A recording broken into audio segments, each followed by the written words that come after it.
before I start, the one thing I want you to know is kind of the topic, and this is an area that's kind of near and dear to my heart. Definitely something that I've been working towards over the last few years, and kind of shaping my beliefs on things. And I've been able to do a few of these presentations over the years, and whenever I have the opportunity to pick something kind of fresh or outside the box, not only do I want to share my knowledge with all of you, but also it helps me to dig deeper into things and to really research, and so really this is helping me get better, and hopefully a lot of you get something out of this presentation as well. So without further ado, as Andrew said, my topic today is building habits. It's working on parts of a whole, and hopefully that becomes kind of clear as the presentation goes on. So just quickly, something about myself. I am a former player. I played in the Ontario Hockey League for the Brampton Battalion in those days for 3 years. Before moving on, I was a draft pick of the Detroit Red Wings, signed with Detroit and played for their farm team for 4 seasons before ending with a career-ending hip injury. I call it a blessing and a curse. Obviously, it ended a dream of playing, but also was a blessing that now I'm going to be going into my 11th year coaching at only the age of 35. So I feel like I've got a big head start onto a new career, and a career that's going to last a lifetime for me. So a little bit of a blessing that way. After playing, I came back and got into coaching with the battalion. We were in Brampton for 2 seasons, and then I moved with the team up to North Bay with that epic move, and we had a lot of success there. From there, I moved on and had my first opportunity as a head coach with the Flint Firebirds. I've also been lucky enough to represent our country, Team Canada, on 4 different occasions, 3 times at the U17 level, which I'll be talking about a little bit in this presentation. And then the most recent experience I had was in 2018 with the Olinka Gretzky Cup and winning a gold medal. So had lots of experiences to draw upon, worked with a lot of really, really good people over these times, and what you're going to kind of see is a whole collaboration of a lot of good people teaching a lot of really good things.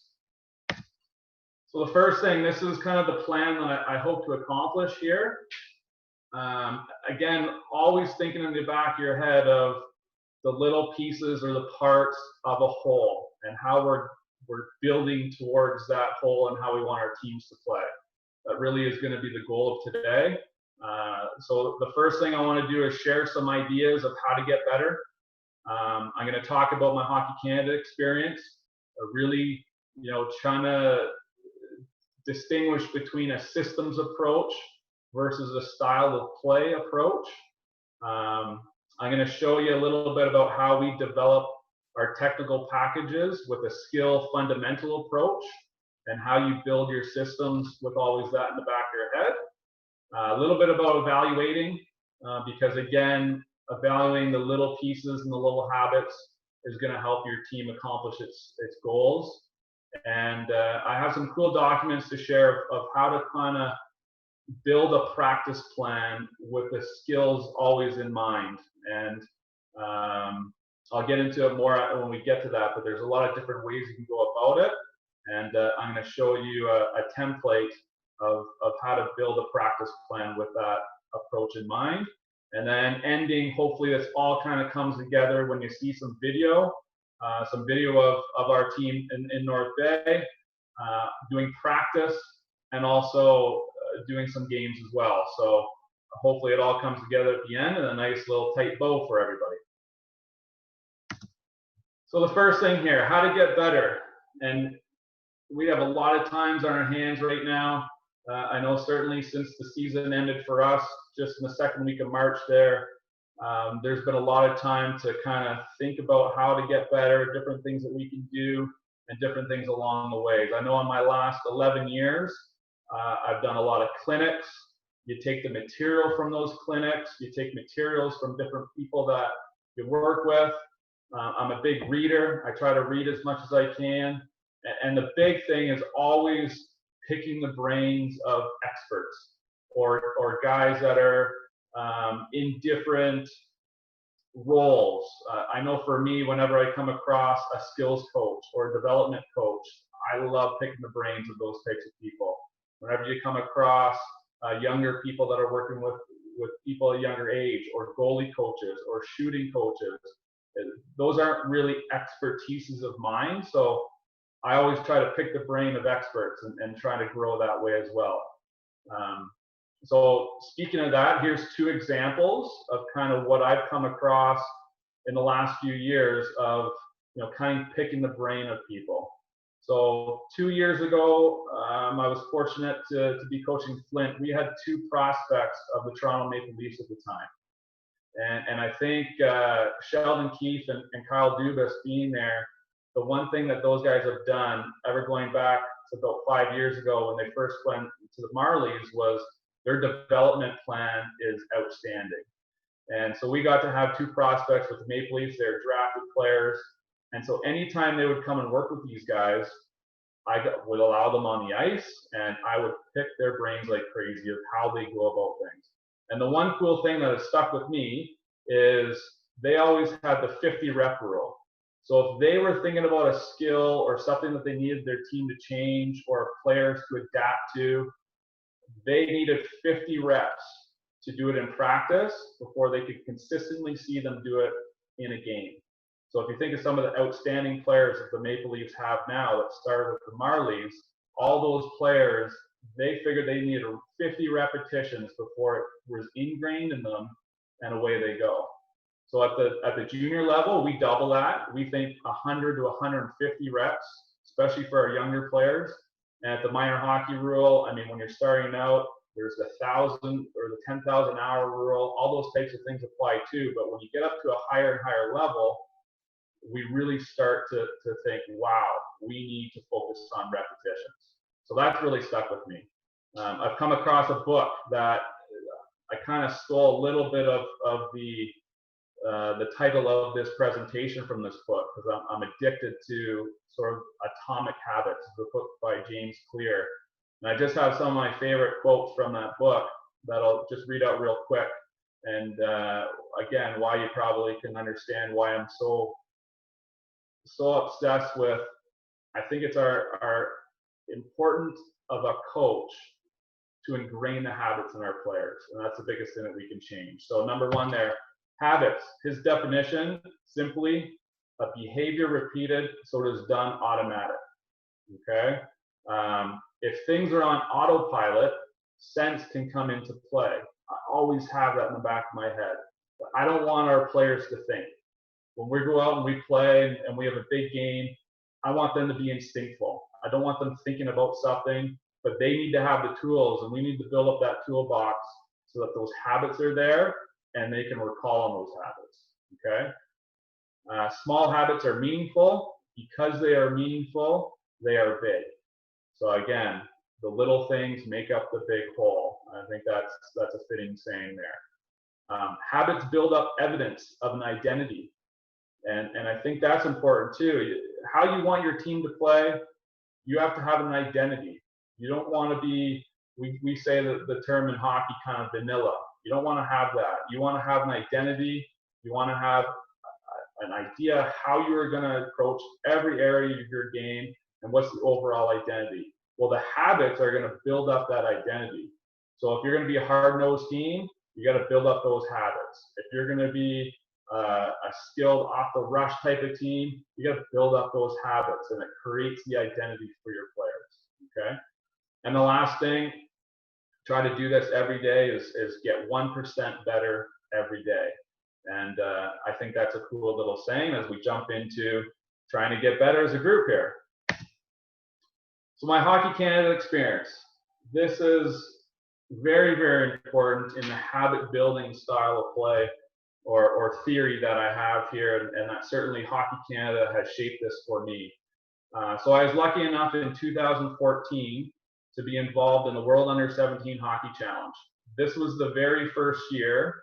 If some of you aren't familiar with the program, way back when, and even when I was playing, it used to be Team Ontario would have a team, Team Quebec, Team Out East, Team Pacific, Team BC, every basic center big center had its own team for the U17s.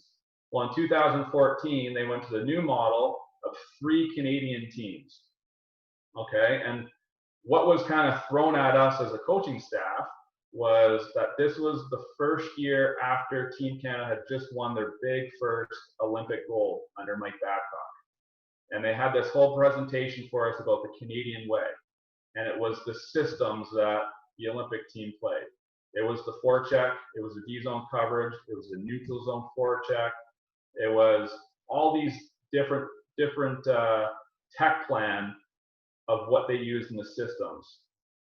Well, it was a bit of a disaster, and we knew that was going to be a real challenge with 15 and 16-year-olds, and the results was Canada basically finished 5th, 6th, and 7th.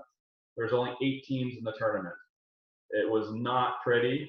Hockey Canada was not happy about the results, and I think it started about how the approach we had going into that tournament. Fast forward 1 year, again, I got lucky enough to be in the program back-to-back years, and I think this was crucial for me in development because we were all so disappointed about the year before. Well, now going into 2015, there wasn't any talk about systems. The Canadian way had now turned into style of play and habits. So at every zone, we talked about the habits that Team Canada wanted to play by. We talked about the style of play that Team Canada wanted to play by. There was no structure, there was no systems. You could implement a little bit in terms of your power play, penalty kill, and face-offs, but the way that Team Canada was going to play was going to be more based on habits and style of play. The results, with 3 Canadian teams, Team Canada won gold. I believe another team was 4th and the other one was 5th, which is pretty much as good as you can do with 3 Canadian teams, because the one team that won gold bounced out the team that came in 5th in the quarterfinals. So just the way they all match up. That was a huge success for the Canadian program. And now going forward, Hockey Canada invests a lot of time and money now, especially at the U17 level, on skill development and style of play approach. So the fact that they hire skills coaches, it's quite in depth with how they do that program. And it's really, again, kind of shaped my beliefs and how we go about things. So I want to go through a bit of an exercise with you, and this is kind of how we do it, about building your style of play, your systems, with a skill fundamental approach. I think too often as coaches, and I certainly can attest to this 8-9 years ago, you're obsessed with a cool system. Like even when I played, it was really neat to have coaches that were so X's and O's and come up with a cool plan. And you go, wow, that's an unbelievable breakout. Like that's going to work tonight. But I think we get a little bit caught up in that, and that we kind of forget about the fundamentals that are going to make that system work. And we work backwards almost too much. We come up with a system that we want to do, but if we don't really understand that system, you're not going to get your players to buy in. You're not going to get your players to play that system as good as they should. So I think where you should start is start thinking about the fundamentals that you want to have in those types of areas. So this is a document here that's just in the O-zone. We have this for pretty much every area of the ice that we play on. But what I want you really to focus is on O-zone play, just in the O-zone, because that's what I really have some good video about later. And we talk about what are the fundamentals, or what are the languages, or what are really, really important for us to have our players play by. Well, as you can see in the O-zone, you got to have possession, puck support, and protection. So you better work on that a lot in practice. Have a lot of drills based on that. Talk about it all the time. Have that a focal point, okay? We want our players to make tight plays off the cycles, switches, being able to use their forehand, backhand, really, really important, okay? This term right here, I'm obsessed with. It's called no dust, meaning you don't want to stick handle the puck 10,000 times before you need to shoot it. We want to get that puck off as quick as possible. So we work on it. We design our drills around this, our shooting position. The other ones, constant motion, spreading out, communication, net jam, compete, recoveries. stacking, net presence. So we call stacking on our team. That's kind of how we screen the goaltender. We stack the net with bodies. And then whatever you want to call that soft area, the soft spot, the dots, the nipples, whatever the case may be. I've heard all these terms over my years, and it's kind of that open area in the other team's D zone coverage. Well, shoot a lot of pucks from there. Make sure your players are comfortable there. Make sure they know how to be there and not dust the puck off, right? And then above and reload. It has to be the last thing that you got to focus on, because once you don't have the puck, above, reload. So right there, that would be the U17 approach going into a huge tournament. Right there, that would be good enough to go in, to get your team bought in to playing like that in the O-zone, and then the rest of it should take care of themselves. Okay, they should have a little bit of hockey sense and some things ingrained in them. That really is how you kind of go about that. Okay. Now the next part is now you're starting to build it a little bit. So this is actually our tech pack from the Hlinka Gretzky Cup. Andre Tourney, CHL Coach of the Year, was our head coach. I was fortunate to work with him through this. And so we kind of started with that document first, and then he took it and then just came up with the 3 really big areas that we were going to worry about.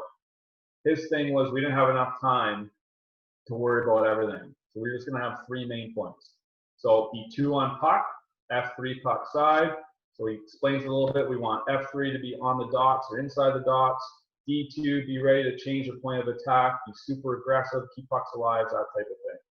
We had a low-high structure. That was it.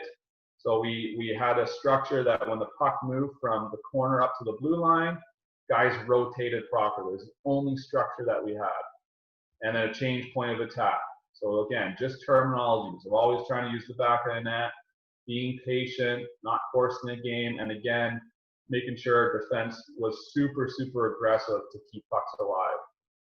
Again, going into a U18 tournament, this document was amazing, and probably the one thing that we absolutely dominated about that tournament was our 5-on-5 O-zone play. It was absolutely outstanding, and it was really just those simple terminologies, because we had good enough players to do the rest. They came up with unbelievable backdoor plays from our low-high structure. They came up with things that we didn't even know it was coming. They were just that talented and they could handle it. So then from there, now you can kind of come up with your system. So you can see how we're building it from a fundamental. What are the key things we want to do in the O-zone? Now that's going to dictate how you're going to play, and then it's going to dictate your technical plan or your system plan. And this is an example of that. So again, just to show those 3 slides of what he had before, was this is kind of changing the point of attack. You can see you're going to use the back of the net.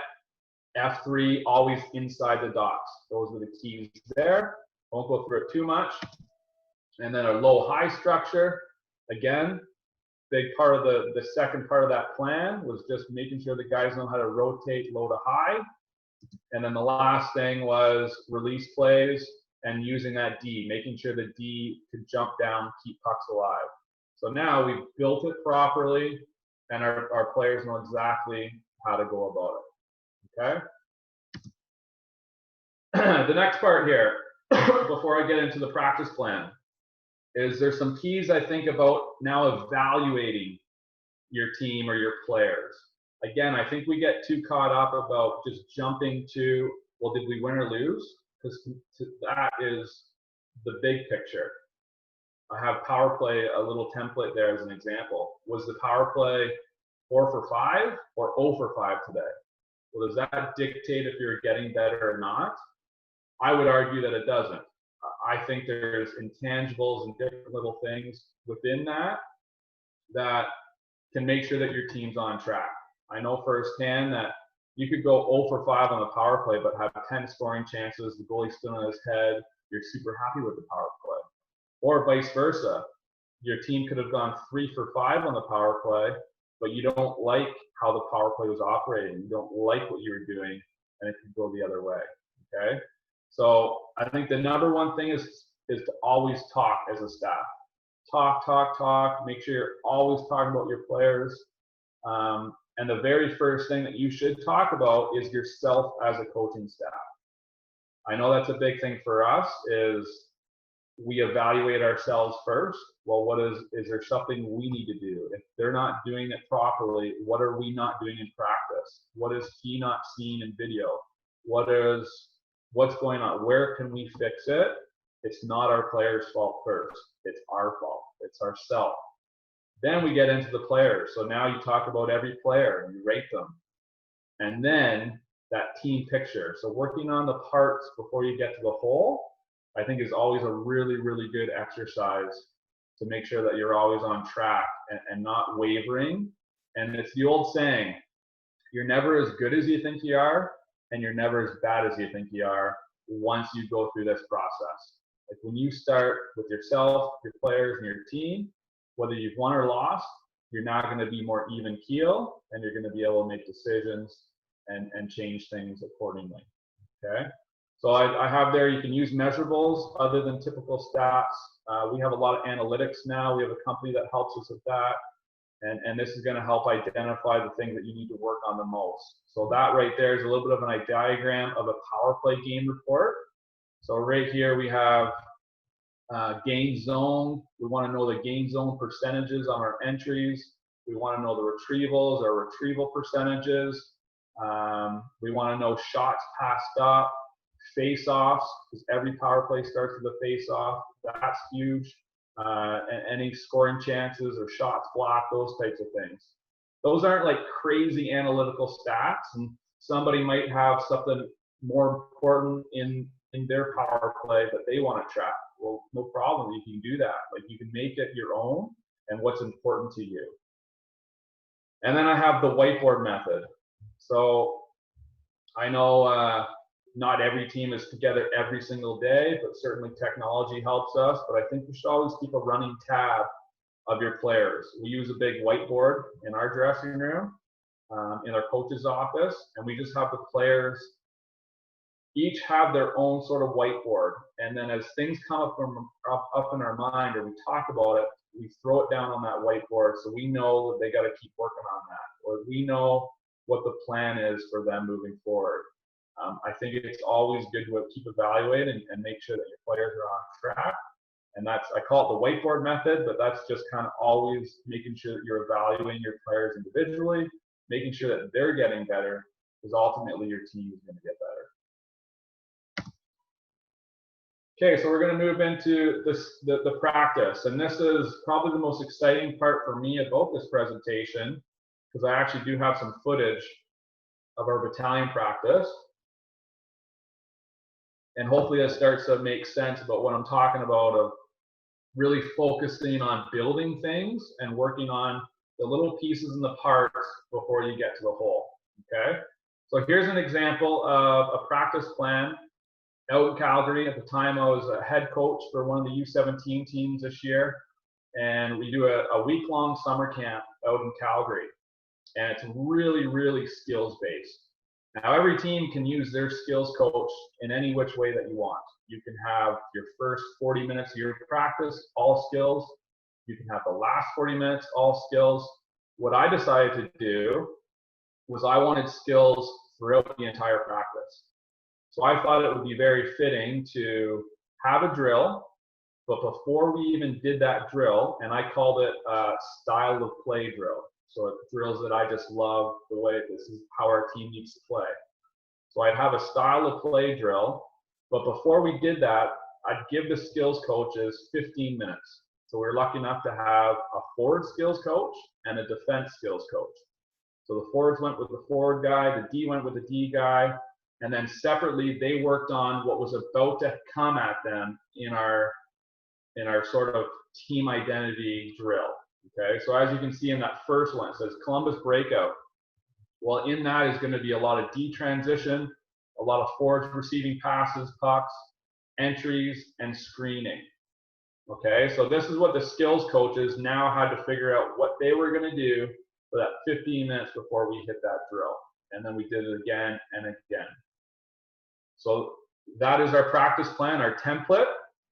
Now, what does the skills coach have? Well, this is the forward skills coach that day. So anytime that he saw that highlighted red, this is what he was going to hit him with. You can see if you can read it there. Columbus breakout again, receiving, entry, screens, receiving, entry, screens, both sides of stick, okay, relax upper body, quality, separating upper from lower, all those types of things that he was going to work on before that Columbus breakout drill. And now, I should show the next one, and then this is what the D coach was doing at the same time. So they're working separately, but together with a common goal. He knew what he was doing. The D coach knew what he was doing. Everybody's moving, working. The ice is filled with players. Rep, tons of repetitions with the skills that were going to come at them. And now what we ended up seeing was, get back to this practice, the Columbus breakout now had D doing shoulder checks, now had D doing fake moves before they got the puck, proper passes, tape to tape, head is up. Now we have the fours coming down, shoulder checking, pivoting properly, not dusting the puck off. They were screening the goaltender properly. They were doing all these things in our Columbus breakout drill that typically I would have had to blow down, or I would have had to stop, or guys weren't executing. But now everybody is doing something and doing it a little bit extra because they're getting that skill component in beforehand, and also the reps. So I can tell you with Columbus breakout, and us coaches are guilty of all this. I would see who started. They would go, okay, 2 reps one side, and then mentally I'd know, okay, that player's gone twice. We need to switch sides. Boom, two times going that way. The whole team gets through it twice. That's an 8-minute drill. One player went 4 times. Well, what happened was, if we now do the skills coach way right before it, they're actually getting probably 30 to 40 repetitions of a smaller, little bit of individual component with the skill method. So skills before drills, working on the pieces before the whole, and building all those habits. It was magic. And it was a little bit of a risk doing it this way because we didn't really know exactly how it would look. Well, now this is what we go by all the time. And we really try to do this once a week in North Bay. Typically, we are a weekend league. We're lucky so that we would start our week with a skills before drills practice, and then be able to always draw upon those skill sessions as we move through the week and into more traditional practices. Okay, so here's a couple examples of how we would look at the Memorial Gardens here. So this is an example of, think about that yellow highlight. Think about the skills coaches. So these are all the fours in one end, working on no dusting off the puck, working on the soft spot, opening up, being in a shooting position, and then just getting reps. That's a whole focal point right now. No D are in this. They're at the other end doing something completely different. Let me make sure it's muted here. Okay. So as you can see, I know the video is probably a little bit blurry, but you can see how the guys, there's no stick handling involved. One player is doing about 6 shots before they switch, and we're just able to split the zones like this and get a lot more repetitions done. The next one, we're building it here. We're getting a little bit more creative. So now we've told the guys to do some switches, get little tight cycle plays going, and they have to think about it. It's not natural for them yet. We have to get in the repetitions. We have to build it, and they're working through that. So it's not real good execution yet, but that doesn't matter because they're working on it, they're building it, and they're working through that.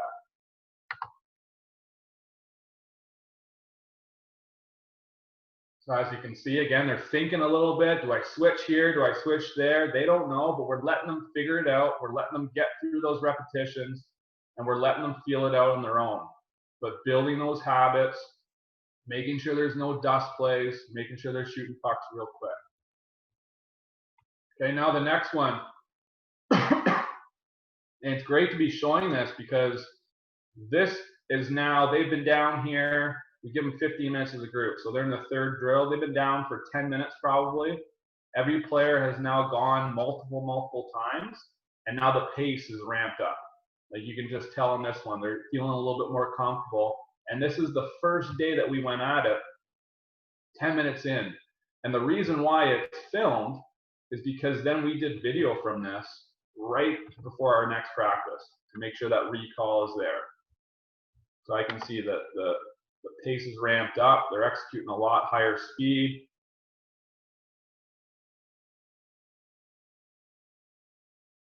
Quick shots, quick releases, organically just making switch offs, backhand little tight plays, quick shooting, just as fast as possible, and working through it. Okay, so really cool stuff. Our players love it. They're absolutely gassed after these types of practices because it's just rep. Something different. Okay, so as the forwards are down there doing their thing, now the D are in their end and just working on what we think is really important for the D to start working on. We're telling our D to jump down, be active, be involved. So we've set up the other defensemen in the sort of low-high structure in the spots so that the D coming down the wall here is going to get used to building the habits of finding guys in the soft area, finding guys back door, and feeling what it feels like to make those plays, because they got to go through it. You can't just tell them, oh, we're gonna do this and you're gonna hit this guy back door. Well, you got to go through it. You got to make sure they get tons of repetitions, always thinking again about that 50 rule. Well, we want to try to get as many reps as possible. So that's what the D are doing in this clip here,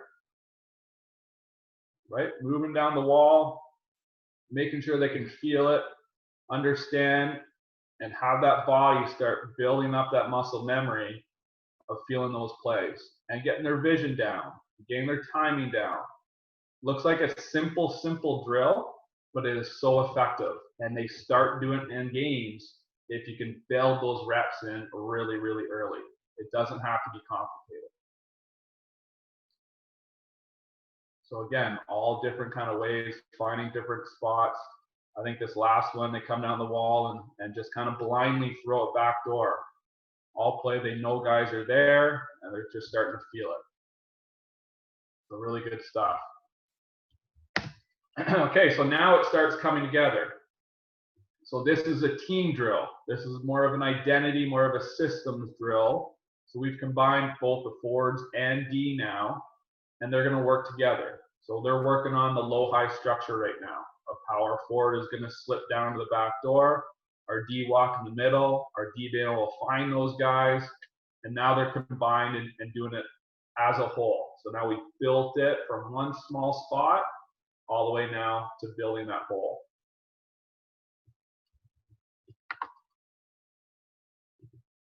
So you can see that they're thinking about it a little bit. The forwards are thinking a little bit. Are they in the right place? Is this right? We're making sure that they get through those spots and those markings and get those habits. But now they're working together, forwards and D. Okay, and the same thing. And this shows a little bit more activity, but now it's really come together. And I don't know if you noticed the clock, but the very first drill that we were doing is about 2:15. It's now 3:30, and they're getting a really good understanding of our whole ozone structure right from this. They're understanding now the D coming down, the forward, no dust. The forwards are slipping properly into their spots because we built it properly, and now they're just being creative. We're not telling them which guy to hit, who to go to, what shot to make. They're doing this all on their own. So this is the last one. I'll play this one twice. So it really shows kind of everything coming together.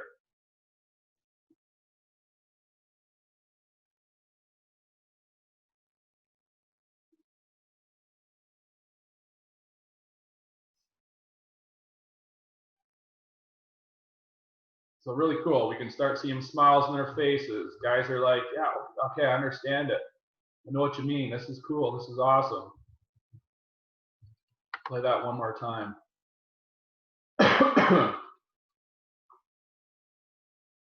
So think about here, the D coming down and being active. Our forwards always inside those dots, no dust. And then that backdoor kind of slip play. Because when I show you the next parts of the video, it's all highlights. Now some ozone, this is our last 10 games of the season. And now this is just, I'm just gonna play them and run them. But I want you to start to identify through this of those things that our players are recognizing. I also want you to notice how many plays are done blindly. Almost because they know their players are going to be there. They know their teammate is in that spot. And they're starting to do little backhand shovel plays, little cycle plays, almost blind plays, but they're safe because they know that's in our structure. They know we've built it, and everybody is now on the same page. So I'll just let these run through. Hopefully you can see them pretty good. But just quick dust, quick plays, D being active, jumping back door. Look at, that was a blind pass into the slot, but he knew he was going to be inside the dots. Same thing, quick little blind play on the backhand. Nobody's stick handling pucks. Nobody's dusting it off. Real quick. But we have to build it, and we're continuing to do this. Our guys still aren't great at it, but we're getting better and better at it. And we make sure that they see these types of clips. You can see the D jumping down. He's going to go backdoor blind. He just knew somebody would be there. Nobody's dusting the puck off. No stick handles. It's such a hard habit to break, that stick handle. For those of you coaching some really young teams, I would start stressing, getting the puck in your forehand as quickly as you can, making strong plays, trying not to dust the puck off. There's a time and a place to go to your backhand. Those little tight plays for sure, half wall plays for sure, but if you can get your players to really buy into just quick releases, not dusting it off, you're just going to score a lot more goals.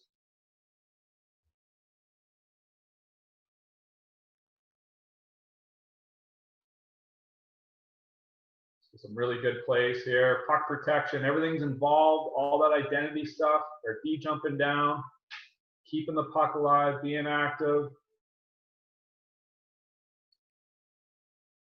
Same thing, just getting the puck off his stick really quick. Finding guys inside those dots in the soft areas. D jumping right down, being aggressive.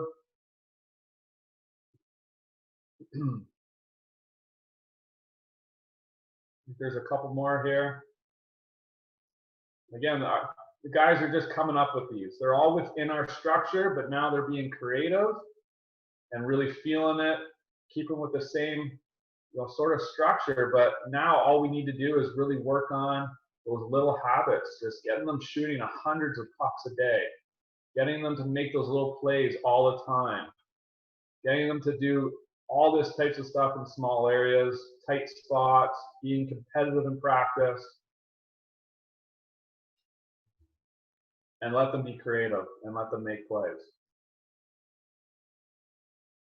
I really do believe it's our job as coaches. You have such an important job to build the habits of your players, to make sure that you're on it, to make sure you don't let them off the hook on their habits. Habits. Fundamental approach to their skills. You can't work on this stuff enough. There's drills that I used to do when I was 9 years old that you're still doing when you're 23, 24 playing pro hockey. The drills and the fundamentals never change. But it's who works the hardest at it, who understands it the best, who gets their team bought in the most.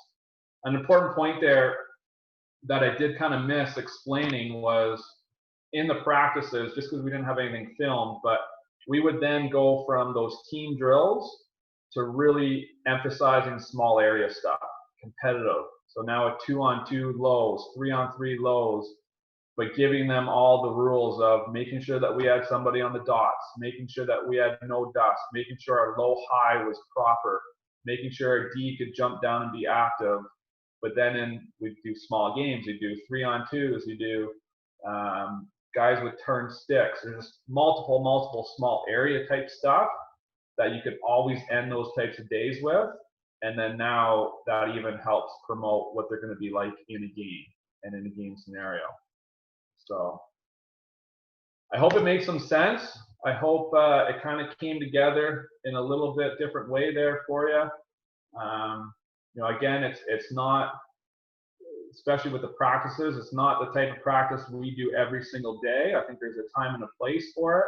I think early on, when you get your team and early in the season, it's a great way to get a lot done in the short amount of time that you might have ice. It's a great way to get a ton of reps in, and it's a great way to focus on maybe those 2 or 3 things in each zone that you want to do. So I showed O-zone play, but you could do the exact same thing building your D-zone. You can do the exact same thing building up your forecheck.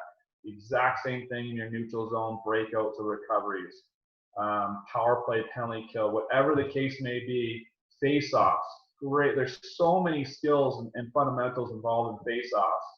You can do it the exact same way in all those areas, especially early on in your season. I know as we got closer to the end of February, early March, we had spent so much time on this, and then now we're making that playoff run. We really kept practices a lot shorter, and we're sort of focusing on our opponents. Our team was running pretty good at that time and understanding how they wanted us to play, but we then were able to kind of start focusing on opponents and pre-scouts and things like that. But I think it's a great way to get your team as quickly as possible ingrained into how you want them to do and your style and your identity. So that's it for me, Andrew. If there's some questions, I'd love to be able to try to answer them as best I can.